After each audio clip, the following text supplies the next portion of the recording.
So let us start final accounts of companies.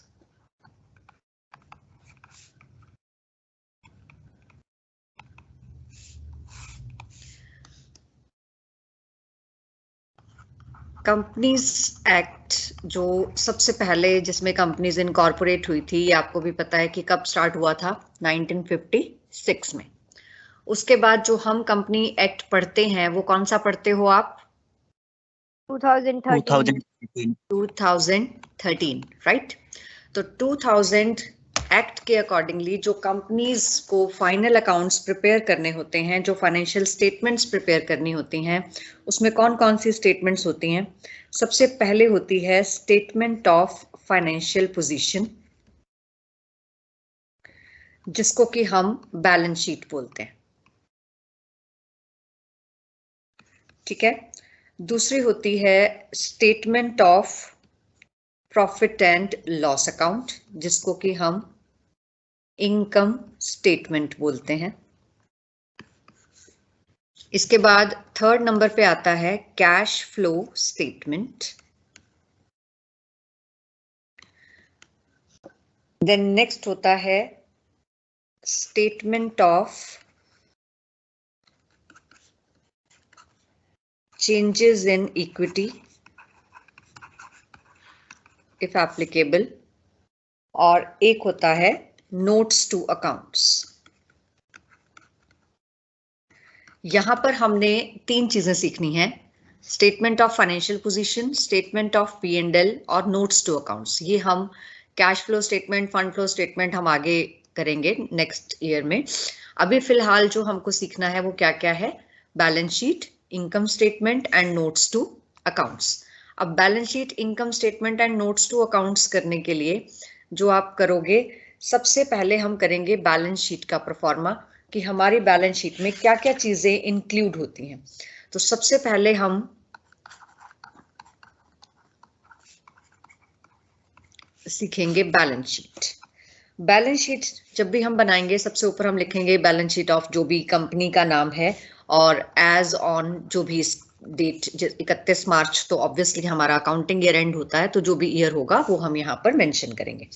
उसके बाद हमारे पास यहाँ पर रहेंगे पर्टिकुलर्स।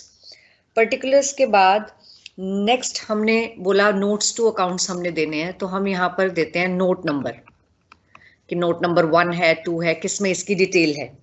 उसके बाद हम देते हैं यहाँ पर figures at the end of जो भी हमारा ईयर है, जिस टाइम पीरियड, उसकी टाइम पीरियड की बात करेंगे यहाँ पर। और कंपैरिजन के लिए हम प्रीवियस ईयर का जो भी डेटा है वो यहाँ लिखते हैं, ताकि पता लग जाए कि पिछली बार से कितना चेंज आया है, ठीक है। तो ये हम यहाँ मेंशन करते हैं। अभी जो पर्टिकुलर्स में हम सबसे पहले नंबर पे लेते हैं, that is equity and liabilities.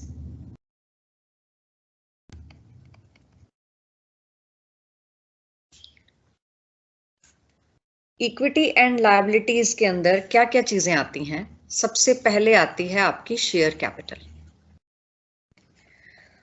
अब शेयर कैपिटल की डिटेल क्या है, आपने पहले पढ़ रखा है, जब आपने इश्यू ऑफ शेयर्स भी किया तब भी आपको सिखाया गया था कि ऑथोराइज्ड कैपिटल है, इश्यूड है, सब्सक्राइब्ड है, कॉल्ड अप है, पेड अप है, फिर उसमें से शेयर फॉरफीचर को माइनस किया जाता है, जो भी हमारा शेयर फॉरफीचर का अकाउंट का बैलेंस होता है, वो सारी चीजें एंटर करने के बाद जो हमारी डिटेल्ड आती है, जो नेट आता है, उस अमाउंट को यहाँ पर लिखा जाता है। तो इसका मतलब क्या हुआ कि यहाँ पर हम नोट्स टू अकाउंट डालेंगे। मान लो मैंने डाल दिया 1, तो जहां मैं नोट्स टू अकाउंट्स बनाऊंगी वहां मैं इसकी सारी डिटेल दूंगी कि इक्विटी शेयर कैपिटल कितनी है, प्रेफरेंस शेयर कैपिटल कितनी है। उसके बाद उस कैपिटल में से जो हमने अभी बोला कि issued, subscribed, called up, paid up, वो डिटेल निकाल के, फॉरफीचर शेयर का बैलेंस निकाल के, वो सारी चीजें, उसका जो नेट अमाउंट है वो हमने यहाँ पर मेंशन करना है। क्लियर है ये बात? Yes ma'am. Yes ma'am. Okay. Equity and liabilities के फर्स्ट पॉइंट शेयर कैपिटल के बाद जो सेकंड पॉइंट हम लिखते हैं, that is reserves and surplus. Reserves and surplus फिर हमने लिखा नोट्स टू अकाउंट्स में, मान लो नंबर 2। तो जहां हम नोट्स टू अकाउंट्स बनाएंगे वहां हम लिखेंगे कि कौन कौन से रिजर्व्स एंड सरप्लस हैं। Excuse me. इसके अंदर हमारे capital reserve, general reserve, capital redemption reserve, security premium, debenture redemption reserve, revaluation reserve, जितनी भी तरह के रिजर्व्स होंगे, प्रॉफिट एंड लॉस का बैलेंस, सरप्लस, एवरीथिंग वो यहाँ पर आपका आ जाएगा। जितने भी रिजर्व्स आपने मेंशन करने हैं वो टोटल आप नोट्स टू अकाउंट्स में नंबर 2 पे मेंशन करोगे और उसका टोटल जो है वो बैलेंस शीट में यहाँ पर शो किया जाएगा। क्लियर? Yes ma'am. अब इसके बाद नंबर 3 आता है। रिजर्व्स एंड सरप्लस के बाद सबसे पहले हमने लिखा share capital, then reserves and surplus. Third number पे आता है money received against share warrant.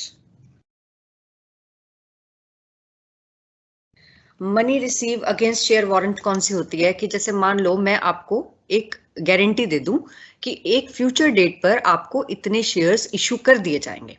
अब वो एक वारंटी कार्ड हो गया जो आपके पास है। मुझे उस डेट को आपको वो शेयर्स इशू करने ही पड़ेंगे। मेरी कंपनी है, मुझे कंपनी में लायबिलिटी में उस दिन वो शेयर कैपिटल दिखानी है। तो इसका मतलब जितने के शेयर वारंट में इशू कर चुकी हूँ मेरे हिसाब से तो वो शेयर कैपिटल हो गई ना, जो मुझे इक्विटी एंड लायबिलिटीज की कैटेगरी में दिखानी है। तो वो मैं यहाँ पर शो कर दूंगी कि मैंने वारंटी शेयर वारंट्स के अगेंस्ट कितने के शेयर्स इशू कर रखे हैं। उसके बाद नंबर 2 पर आता है हमारा, that is share application money pending allotment. जब हम शेयर्स के लिए अप्लाई करते हैं तो हम एप्लीकेशन मनी पे करते हैं, कंपनी वो एप्लीकेशन मनी रिसीव करती है और उसके बाद वो शेयर्स जो है वो अलॉट करती है। अगर मान लो हमारे पास एप्लीकेशन मनी तो आ चुकी है लेकिन हमने अभी तक शेयर अलॉट नहीं किए, तो जो एप्लीकेशन मनी हमारे पास एडवांस आ चुकी जिसके अगेंस्ट मैंने अभी तक शेयर अलॉट ही नहीं किए, वो मेरे लिए लायबिलिटी है, क्योंकि वो पैसा अभी तक वो मेरा तो नहीं है ना, वो पैसा तो मैं किसी और का अभी रखा हुआ है, पता नहीं उसको मैंने शेयर देने भी हैं या नहीं देने। तो उसको हम नेक्स्ट कैटेगरी में डाल देते हैं कि शेयर एप्लीकेशन मनी जिनके ऊपर पेंडिंग है अलॉटमेंट, वो हमारे यहाँ पर शो होते हैं। क्लियर? Yes ma'am. उसके बाद नेक्स्ट आता है आपका non current liabilities. Non current liabilities के अंदर क्या क्या आता है? सबसे पहले आती हैं आपकी लॉन्ग टर्म बोरिंग्स। और लॉन्ग टर्म बोरिंग्स क्या होती हैं? जैसे हमने डिबेंचर्स इशू कर दिए, आउटसाइड पार्टी से कोई भी लोन ले लिया, तो उसको हम बोलते हैं लॉन्ग टर्म बोरिंग्स। तो कितनी भी कंपनी के पास जो भी पैसा आता है वो या शेयर से आता है या प्रेफरेंस शेयर से आता है या डिबेंचर से आता है नॉर्मली। तो जितना भी पैसा लॉन्ग टर्म लोन से आएगा वो आपने यहाँ पर दिखाना है नॉन करंट लायबिलिटी के अंडर। इसके बाद नेक्स्ट इसके अंदर आता है डेफर्ड टैक्स लायबिलिटी नेट। ये क्या चीज है इसको मैं समझाती हूँ आपको।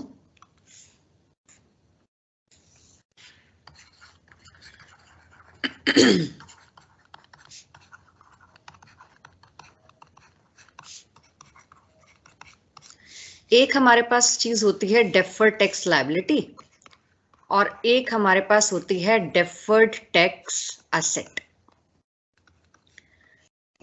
ये दोनों क्या चीजें हैं उसको समझने के लिए पहले तो आप एक चीज ये समझो कि एक होता है कंपनी लॉ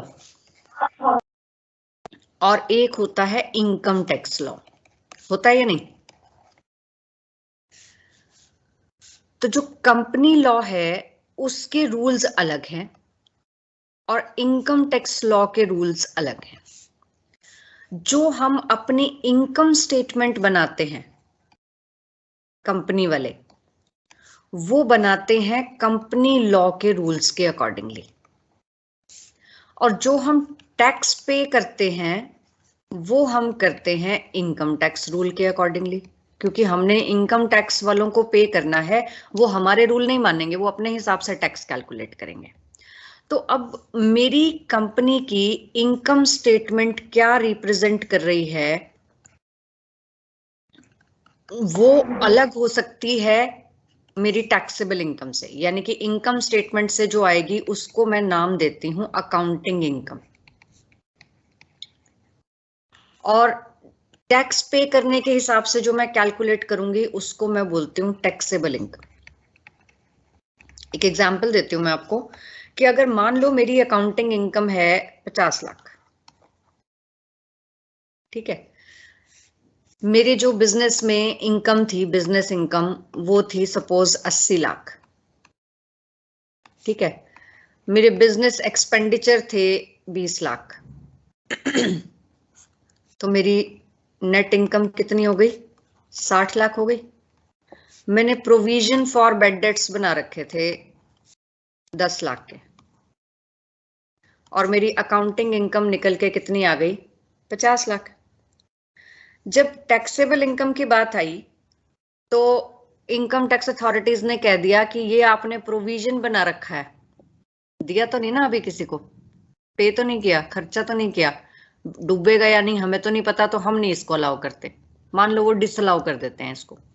अब अगर वो डिसअलाउ कर देते हैं तो मेरी यहां पर 50 लाख की जगह टैक्सेबल इनकम कितनी हो जाएगी, 60 लाख हो जाएगी कि नहीं हो जाएगी? Yes ma'am.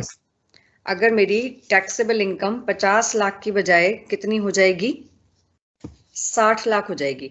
तो इसका मतलब क्या हुआ कि भाई मेरी इनकम, टैक्सेबल इनकम बढ़ गई। अब अगर मान लो मेरा जो टैक्स रेट है कंपनी का वो 30% है, तो अकाउंटिंग इनकम पे मेरा टैक्स कितना बनता था, 50 लाख पे 30%, 15 लाख, और टैक्सेबल इनकम पे 30% कितना बनता था, 18 लाख। मुझे अपनी अकाउंट बुक्स तो अपने हिसाब से मेंटेन करनी है, यानी कि कंपनी लॉ के हिसाब से, जबकि मुझे टैक्स जो है वो टैक्स के लॉ के अकॉर्डिंगली पे करना है। तो मेरे को बुक्स में तो कितना दिखाना था, 15 लाख। अब बुक्स में जब मुझे 15 लाख दिखाना था तो मैंने स्टेटमेंट ऑफ P&L में तो डाला 15 लाख, जबकि मैंने प्रोविजन फॉर टैक्स किया है 18 लाख। तो मेरा 3 लाख मैं तो एक्स्ट्रा पे कर रही हूं ना। मैंने पहले अपना लॉस कितना दिखाया है बुक्स में, 15, जबकि प्रोविजन कितना पे कर रही हूं मैं, 18। तो आपने जैसे एक प्रीपेड एक्सपेंसेस होते हैं वो आप असेट्स में दिखाते हो, यस और नो? तो इसको हम, इस डिफरेंस को हम बोलते हैं डेफर्ड असेट, 3 लाख। और अगर यही उल्टा हो जाए कि अगर मान लो मेरी अकाउंटिंग इनकम तो है 60 लाख और टैक्सेबल इनकम है 50 लाख, मैंने तो अपनी अकाउंटिंग इनकम लिख रखी है 60 और टैक्सेबल इनकम मेरी बनती है 50, कम बनती है, तो 60 के ऊपर 30, मैंने 18 लाख अपनी बुक्स में दिखाना है। स्टेटमेंट ऑफ P&L मैंने दिखाना है 18 लाख।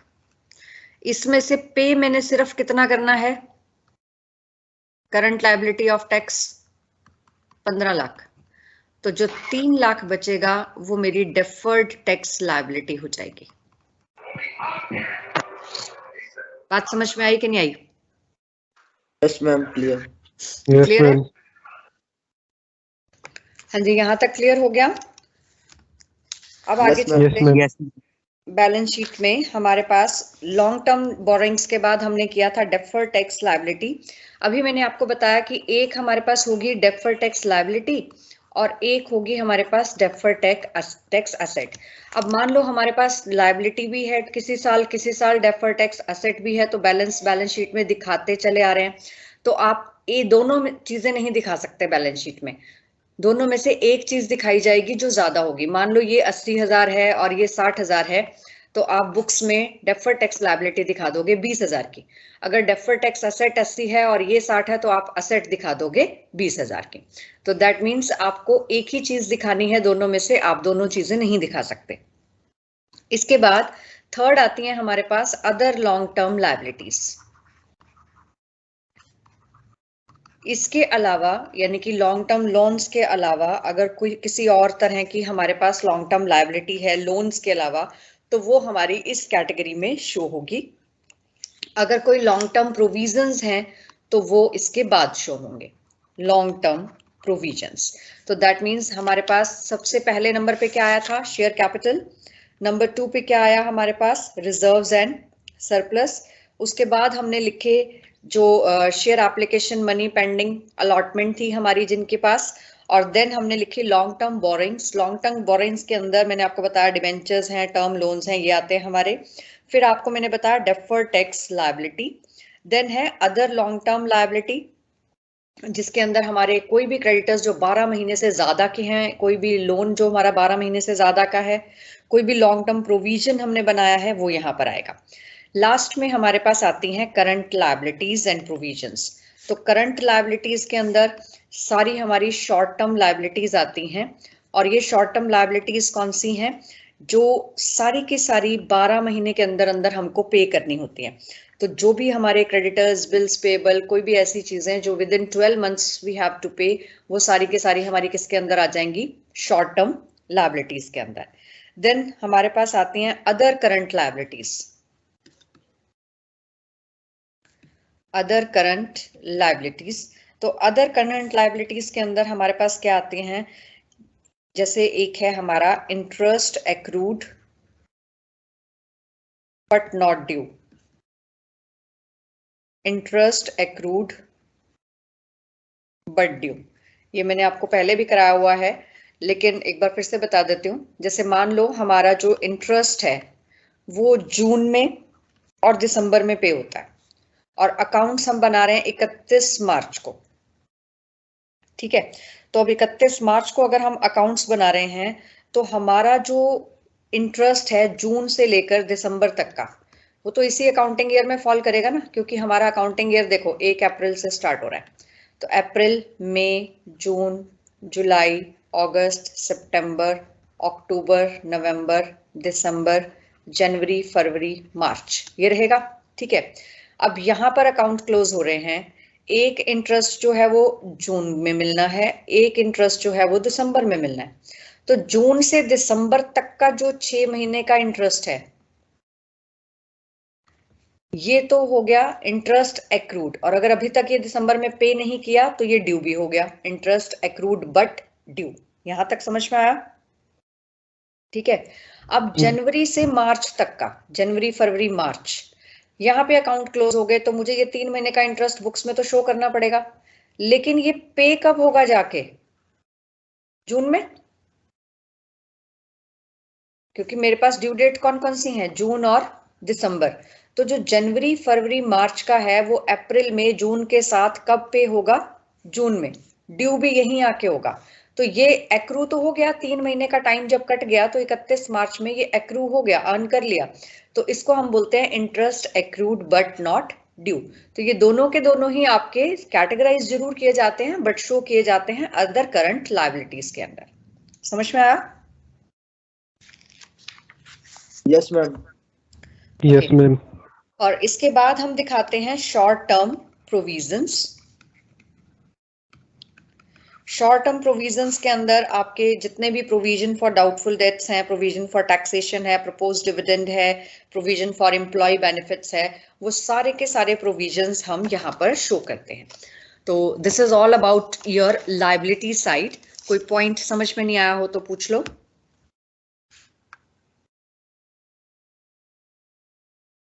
क्लियर है मैम। ओके